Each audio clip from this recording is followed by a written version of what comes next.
don't think that the uprising against the Taliban will end soon. I doubt it very much if Ahmed Massoud will take any such offer. He will lose all credibility that he has. Pakistan is the epicenter of world terror. The people who are fundamentally pro-Pakistan in India have no one to counter them. Well, it's a long process, and I don't think that the uprising against the Taliban will end soon. It may die down for a little while, but you have to understand that Afghanistan is a multinational country. It has half its population is Uzbek or Tajik and Hazara, Baloch. And then the Pashtuns in Afghanistan also have a larger segment of population on the Pakistan side.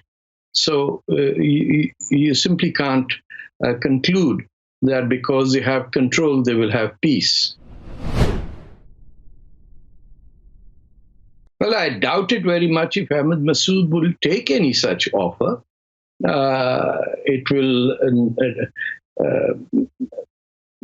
He will lose all credibility that he has. And right now, he is the epicenter. He holds the central resistance to the Taliban government in the Panjshir Valley or in the areas around it.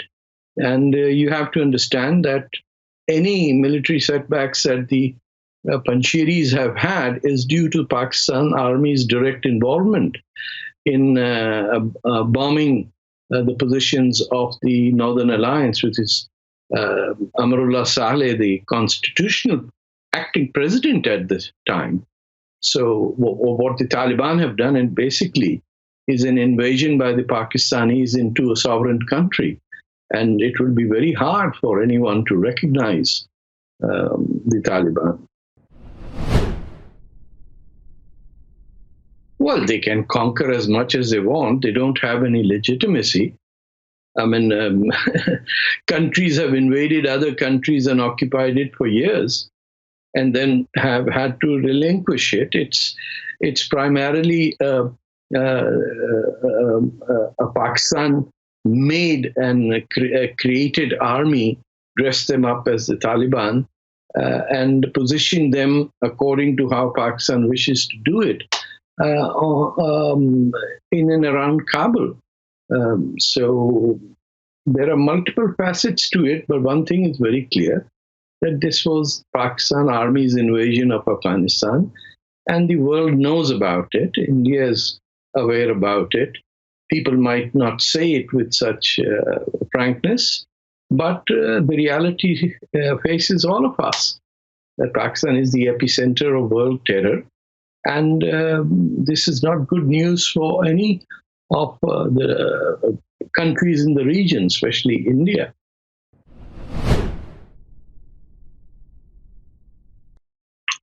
Well, there will be ups and downs. They might have conquered Panjshir as a result of Pakistan Army's military intervention there and the use of Pakistan military drones to bomb certain areas, but you cannot eliminate the fact that most Afghans wish to leave the country rather than stay under the rule of the Taliban.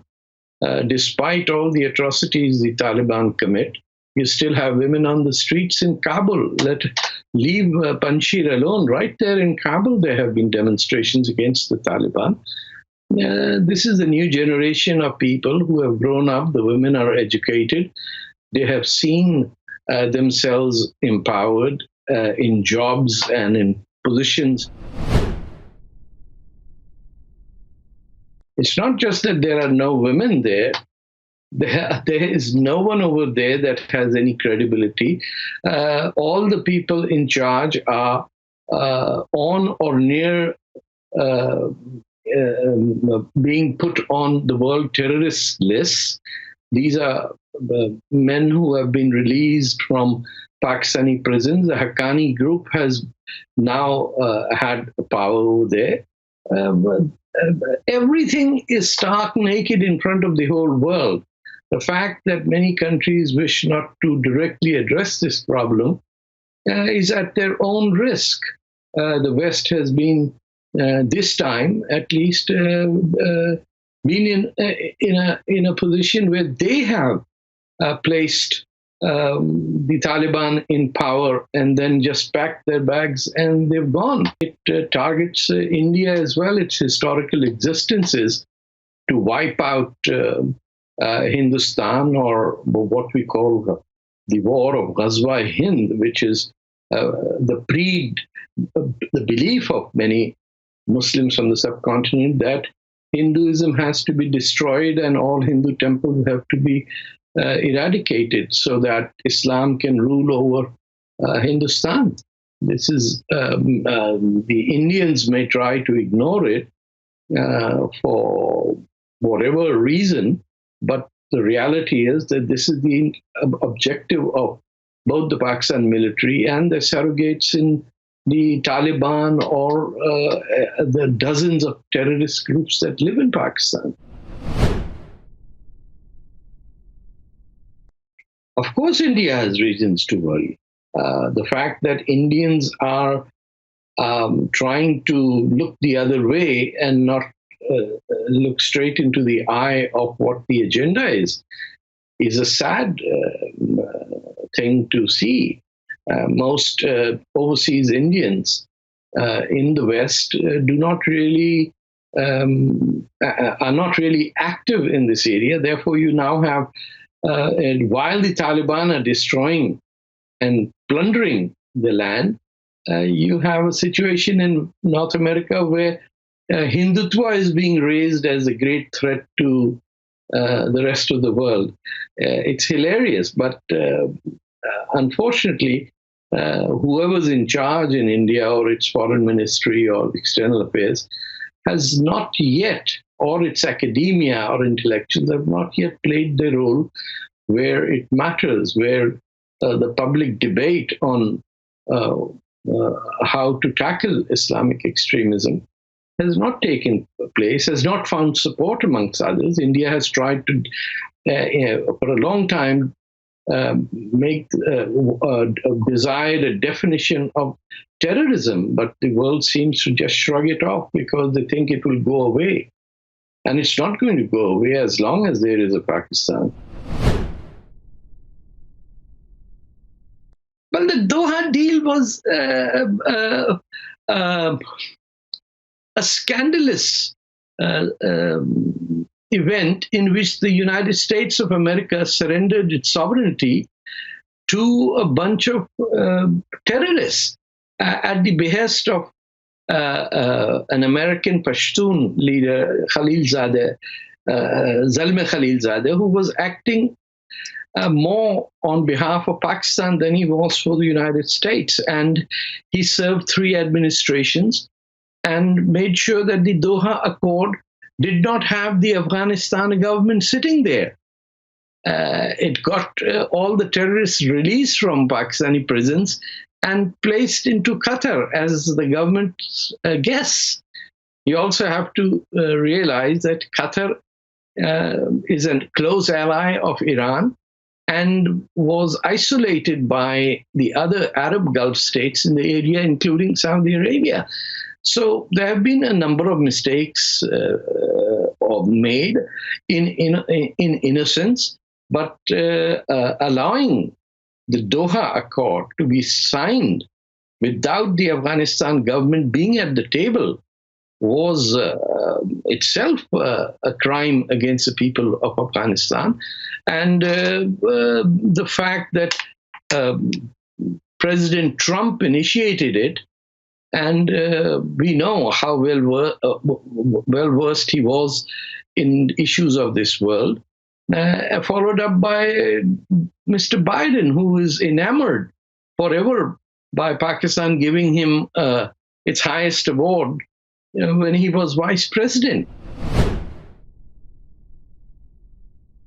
Well, China is the new East India Company. They have taken over the region very slowly. They are now in Afghanistan as their protector and master. They have already, literally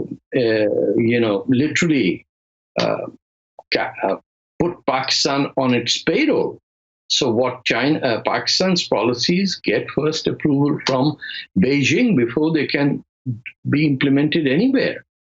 You must have noticed that after the fall of Kabul, a PIA, a Pakistani aircraft, took the Taliban and the Pakistan head of intelligence to Beijing, where they were introduced to the Chinese authorities. And now China has said that it will back the Taliban government to the fullest. And the reason being that Afghanistan is one of the few countries that is enriched with lithium and other mineral resources, lithium being a very rare metal used in the recharging of batteries, on which many cars, many vehicles are supposed to run on to save from the pollution of gasoline. So China has its targets fixed. They've already taken over most of Balochistan, where there is a very powerful resistance within the occupied territory of Balochistan against the Pakistan government. The people who are fundamentally pro-Pakistan in India have no one to counter them. And it seems people are concerned, the issues of minority appeasement comes in, but folks do not condemn the Taliban in India. I have a number of Indian Muslim clerics who have praised the Taliban as great leaders of Islam, and no one dare take up their voice and criticize them. So we have made mistakes, and I would say India has played on the defensive. India should adopt a more aggressive level and be very clear about it that, the underbelly of Pakistan lies in Balochistan, which is an independent country occupied by Pakistan since 1948. And the mere mention of Balochistan by any government official or politician in India will make these arrogant Pakistani terrorist promoters very nervous, because the civil war, or the war for independence, is continuing now for the fifth time. Taliban knows which side of the bread is buttered, and the ability for the Taliban or jihadi terrorists to speak a language that is acceptable to the other side is remarkable. They will lie to anyone to get their work done. After all, their ultimate goal is the domination of this world under an Islamic caliphate. Why would the United Nations do anything? Do you know that the United Nations Human Rights Commission in Geneva is more of a picnic than anything else? 60, 70 of the countries there do not have a democratic government in their lands. Pakistan can put together 20, 30 countries who will vote one way out of Islamic solidarity. You mean Iran and Pakistan are determining the human rights of the rest of the world? It's a joke. People go as representatives to the United Nations as a perk, as they say in English, as a gift or a promotion to in their careers. People don't go there to make it a better world. There are no U-thants nowadays. There are no Dag Hammarskjöld as Secretary General of the United Nations. We simply have, after 1990, an era of selfishness in which acquisition of personal wealth has overtaken every other value of our society. We won't have either a Gandhi or a Savarkar maybe in 50 years. People who were willing to go to Andaman Islands, which used to be known as Kala Pani, or Ashfaq who died, or Bhagat Singh. Do you see anyone of that stature? No. They can all tell you that I did my MBA at this university, I'm top in this university, and therefore I should get married to someone of that stature. This is what we've been reduced to. While our enemy, and I'm talking as a Muslim who's of Indian ancestry, that the entire jihadi network in the world is dedicated and committed to the destruction of human civilization. ताकि रोज़े क़यामत आ सके, so that we can all go to paradise and have fun with the 72 virgins that we are supposed to get. This is, don't take it lightly. This is a fact. This is how India's enemies view India as an obstruction